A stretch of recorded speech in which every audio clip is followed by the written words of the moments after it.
Que as bênçãos de Deus estejam conosco em mais um Evangelho de domingo. E antes de iniciar, eu quero agradecer a todos vocês que estão inscritos em nosso canal, aos comentários de carinho, de apoio. Muito obrigada a todos vocês. Quero também, pedir que compartilhem nossos vídeos em suas redes sociais, que nos ajude a chegar a mais pessoas que estão necessitando de receber os passes que nós temos aqui no canal, de receber os tratamentos, de receber uma palestra, através de uma conversa nossa, onde muitas das vezes nós ouvimos exatamente aquilo que estamos precisando no momento, e pedir que você assista nossos vídeos até o final, que você fique comigo até o final desse Evangelho do Lar, para que você receba o passe, para que você receba as bênçãos de Jesus para todo o decorrer dessa semana que estamos iniciando. Hoje nós vamos ter, na leitura evangélica, os inimigos desencarnados, do capítulo 7 do Evangelho segundo o Espiritismo. Então vamos ver o que nós temos, nessa leitura do dia de hoje do Evangelho, a nos esclarecer sobre o nosso dia a dia terreno. Os inimigos desencarnados. O espírita tem ainda outros motivos de indulgência para com os inimigos, porque sabe, antes de mais nada, que a maldade não é o estado permanente do homem, mas que decorre de uma imperfeição momentânea, e que da mesma maneira que a criança se contagia dos seus defeitos, o homem mau reconhecerá um dia os seus erros e se tornará bom. Sabe ainda que a morte só pode livrá-lo da presença material do seu inimigo, e que este pode persegui-lo com seu ódio, mesmo depois de haver deixado a terra. Assim, a vingança assassina não atinge o objetivo, mas, pelo contrário, tem por efeito produzir maior irritação, que pode prosseguir de uma existência para outra. Cabia ao Espiritismo provar pela experiência e pela lei que rege as relações do mundo visível como do mundo invisível, que a expressão extinguir o ódio com o sangue é radicalmente falsa, pois a verdade é que o sangue conserva o ódio no além-túmulo. Ele dá, por consequente, uma razão de ser efetiva e uma utilidade prática para o perdão. Bem como a máxima do Cristo, amai-vos os vossos inimigos. Não há coração tão perverso que não se deixe tocar pelas boas ações, nem um pretexto à represália, e como se ele pode fazer de um inimigo um amigo, antes e depois da morte.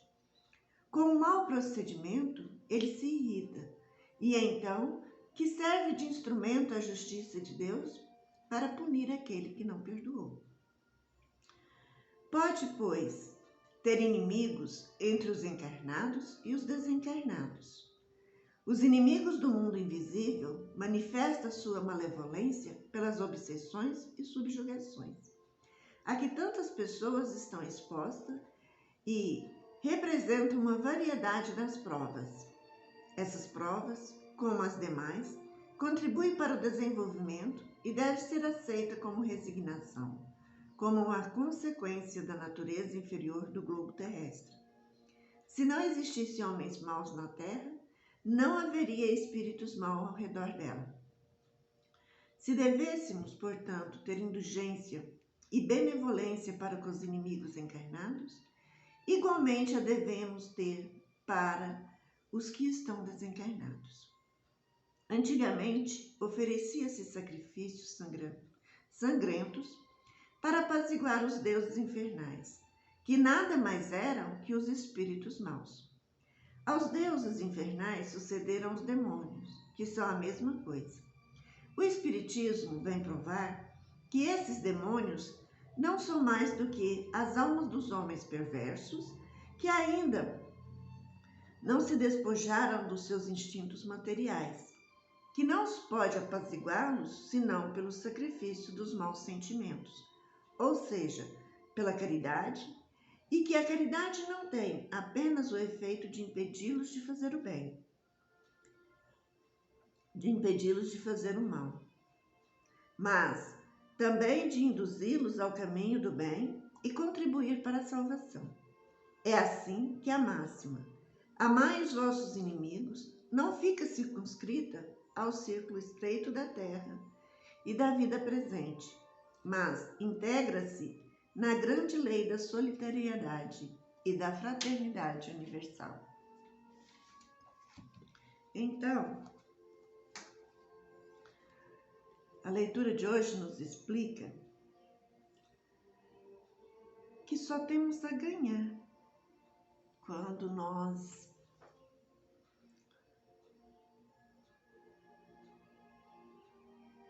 relevamos as ofensas, quando nós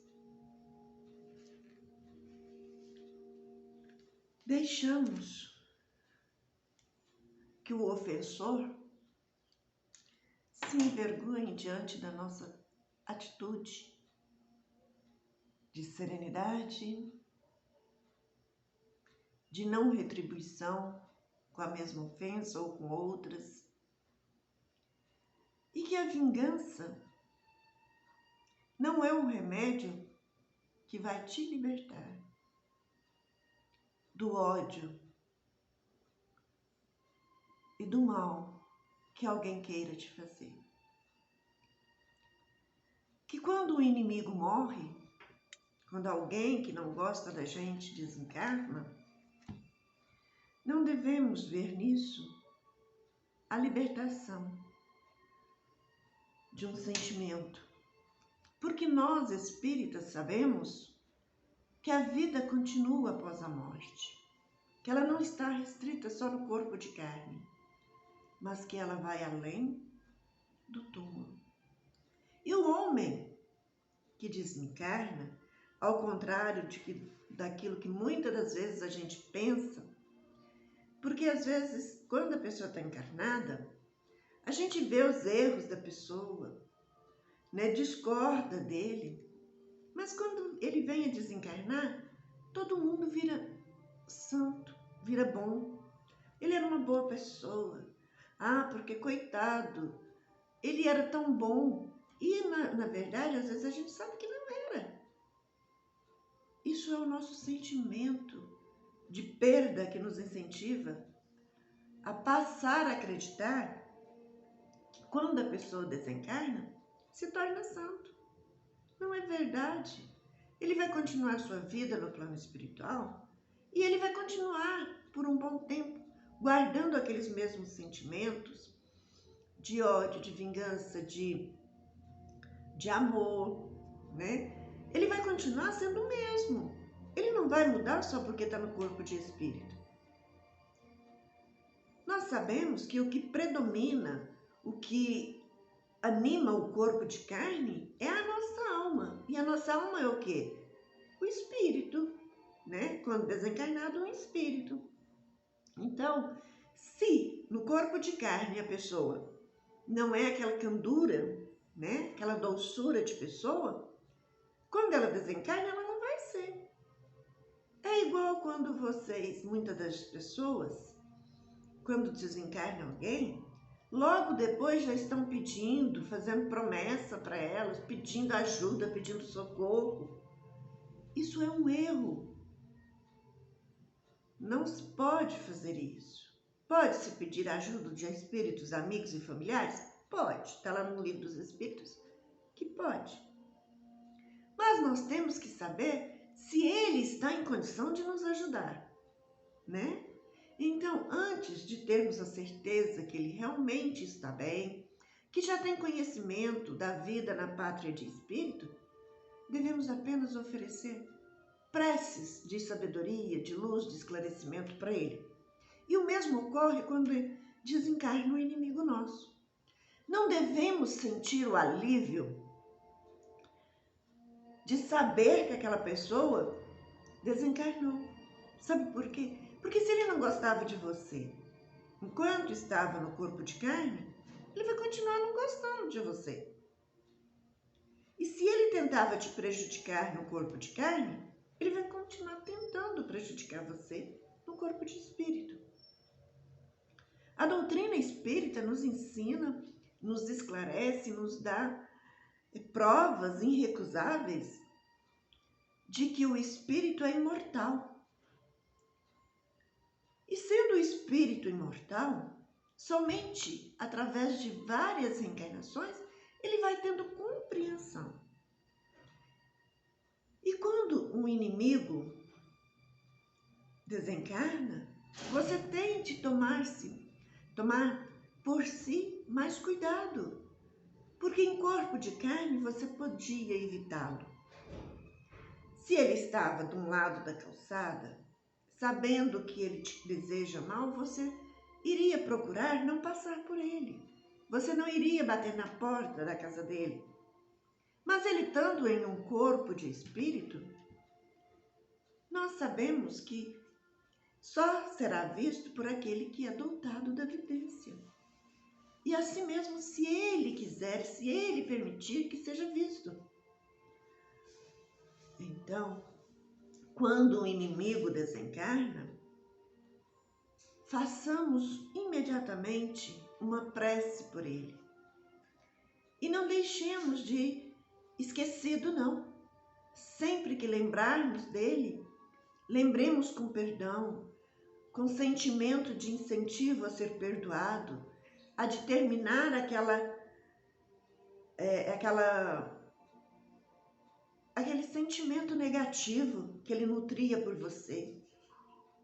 Faça todo o bem que você puder, né? Às vezes até por um familiar, que é isso que vai te ajudar a se livrar do inimigo desencarnado. Aqui na leitura nos fala das obsessões, das subjugações, que são quando um espírito desencarnado passa a influenciar o encarnado, tirando-lhe o prazer da vida, levando até a loucura. E isso a gente vai encontrar em desafetos, né? De vidas passadas ou mesmo da presente encarnação. Então nós precisamos lembrar que a vida segue mesmo depois da morte. E que se nós só podemos atingir o coração de alguém com amor, com sinceridade, com verdade. Não é porque você acha que a Maria não gosta de você que você vai tratá-la com falsidade. Você vai, perto dela, você vai tratar ela como se ela fosse uma pessoa muito querida, muito especial. Porque ninguém é bobo, todo mundo sabe quando você está sendo falso. E falsidade é muito ruim, muito ruim. A pessoa que é falsa deveria mudar esse sentimento, porque além de todos perceber que ela age na sua frente de uma forma e longe de você de outra, todo mundo percebe e isso é desagradável. Você se torna uma pessoa maquista, à vista, né? Então, quando você for direcionar um gesto de carinho, um gesto de caridade, um gesto de amor, faça de verdade. Principalmente se é para um desencarnado, que pode ler o seu pensamento, que pode saber o que está se passando dentro do seu coração. Existe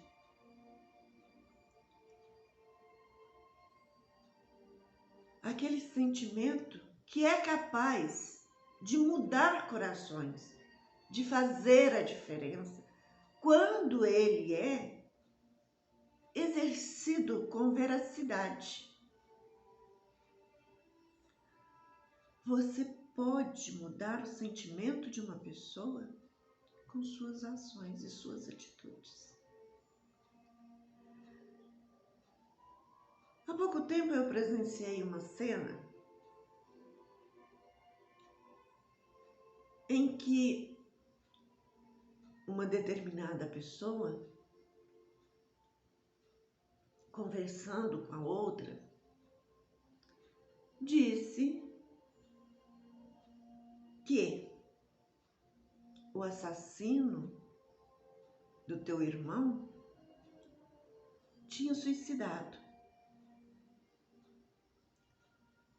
Mas ela disse isso sentindo um prazer tão grande que eu assustei. O olhar sorria, os lábios, enquanto dizia, expressava prazer naquele ato tão inconsciente daquele nosso irmão. Ela deveria estar chorando por ele? Não, porque não devemos ser falsos. Mas ela deveria estar pedindo a Deus que o perdoasse, pedindo a Deus que desse a ela o sentimento de perdão pelo ato que ele realizou. Até mesmo porque ela deveria estar lembrando que aquele determinado ser tinha alguém que o amava com as suas perfeições, com as suas imperfeições, né? Porque a mãe do assassino ama o seu filho da mesma forma do que a mãe daquele moço generoso, daquele pai de família. O amor de mãe é puro e não ama as virtudes. Vê os defeitos, mas ama com os defeitos, porque é amor. E amor é assim. Você ama o ser, a pessoa, e não as atitudes, as virtudes, o bem que ela possa fazer. Quando desencarna alguém que nos tenha ferido, que nos tenha sido inimigo, lembremos que aquele sentimento dele por nós não morreu, continua vivo, ativo dentro dele. E que agora ainda é pior, porque você não vai estar vendo quem está te perseguindo. Então, quando o Evangelho segundo o Espiritismo nos explica que devemos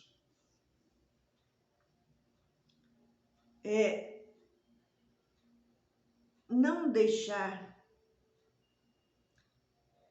nos crer que após a morte o ódio termina, não é verdadeiro. Até Jesus explicou isso nos seus tempos de andança, quando ele disse: se você vai fazer a sua oferenda e lembrar que você tem algo contra o seu irmão, vá, deixe sua oferenda e vá primeiro reconciliar com teu irmão. Porque o Cristo sabia que aquele a qual você tinha desafeto era espírito imortal.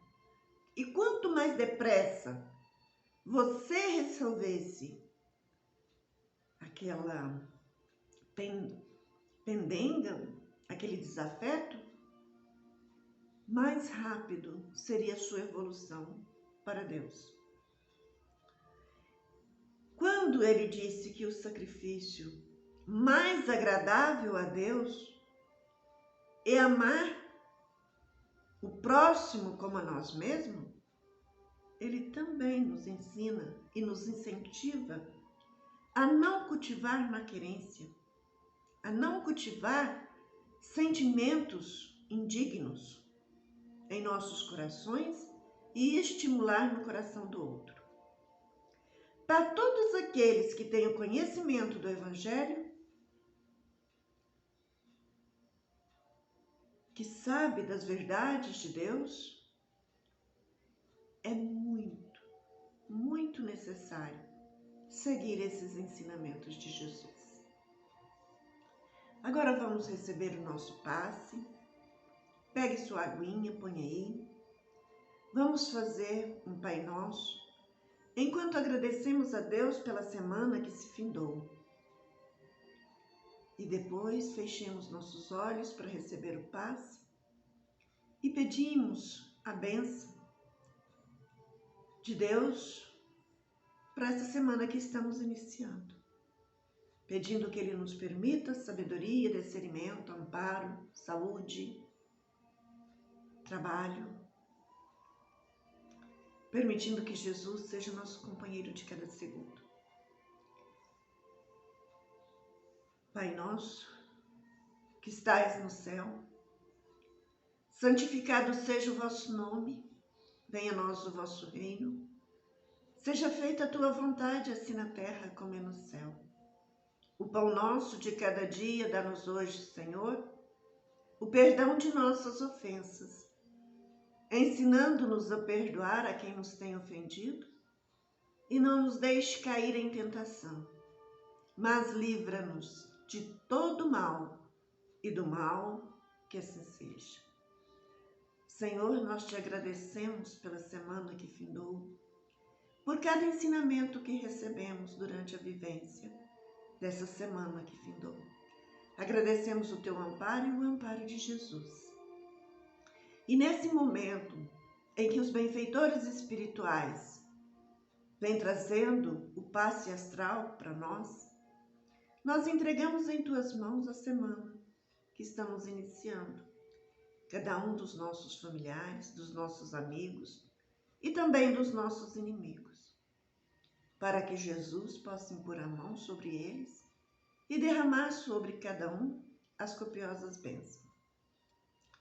Pedimos que o Senhor nos prepare uma semana de bênção, com saúde, com abundância, com prosperidade, com o trabalho material remunerado e com a presença constante de Jesus a segurar em nossas mãos para transpormos todas as dificuldades. Permita, Senhor, que os benfeitores recolham todas as energias grosseiras e negativas que não são nossas e reequilibre nossa áurea para que nós possamos ter uma semana iluminada por Jesus nas bênçãos do Espírito Santo de Deus. Ó meu Deus, que as suas bênçãos caia e recaia sobre toda a nossa terra, trazendo a cura para o vírus da Covid-19. Trazendo, Senhor, a libertação do homem de mais essa prova, onde cada um está vivendo uma partícula dela. Que o Senhor nos permita recebermos as tuas bênçãos, de medicamento, de saúde, de proteção. E que todos os nossos irmãos que trabalham na linha de frente, que estão vendo tanta dor e sofrimento, sejam fortalecidos por Jesus, para que realizem o seu trabalho, confiante no teu amor e na tua misericórdia. Permita, meu Deus, que o seu amor infinito seja sempre para conosco, a nos guiar na nossa jornada terrena. que nesse momento a sua bênção chegue a cada um de nós através das mãos dos benfeitores espirituais. E que as nossas energias, a nossa força, a nossa alegria, a nossa saúde, a paz do nosso coração, do nosso viver, seja renovado e a nossa força fortalecida pelo teu poder e glória, hoje e sempre. Amém. Que o Senhor Jesus nos abençoe e nos conceda a luz do teu divino amor. Agora nós vamos para aquele trechinho, né? Naquela leitura da psicografia de uma mensagem de nossa irmã Sheila, pelas mãos de nosso irmão Clayton Levi, para deixar aqui a reflexão da semana, para que a cada momento que necessário for, possamos lembrar dessas palavras de irmã Sheila e nela nos inspirar na atitude do momento. O professor Eurípides, que escolheu a leitura, trouxe para nós uma leitura intitulada Acima de Todo Mal, que eu acho que dá sequência, né, à leitura do Evangelho. Toda dor vem e passa. A doença chega e se vai. Cada problema tem a solução adequada ao nosso progresso. Acima de todo mal, permaneçam sempre o Espírito imortal e o amor de Deus. Acima de todo mal, permanecem sempre o Espírito imortal e o amor de Deus. Tudo que hoje nos parece mal, que nos causa aflição, passa, né? Passa. E que saibamos passar com a serenidade, com a paciência, com a confiança em Deus, para vencermos. Porque tudo que você vive de aflição e deixa ser tomado pela ansiedade, que deixa ser energizado pela sua angústia, pelo cansaço, querendo que aquilo termine logo, que passe logo, se intensifica. Intensifica o seu sofrimento. Seja qual for o momento que Deus te apresente como prova, pense, vai passar. Hoje é um dia menos. Amanhã eu já estarei mais perto da cura, da resolução do meu problema.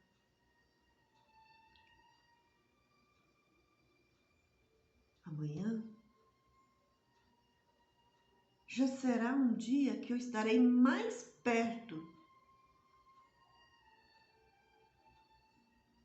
de resolver a aflição desse momento. Tenho certeza que fica mais leve. E nunca esqueça que Deus, esse nunca te abandona.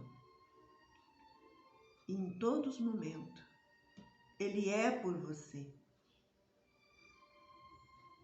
Jesus caminha ao teu lado todos os dias, mas principalmente nas horas de dor e de aflição.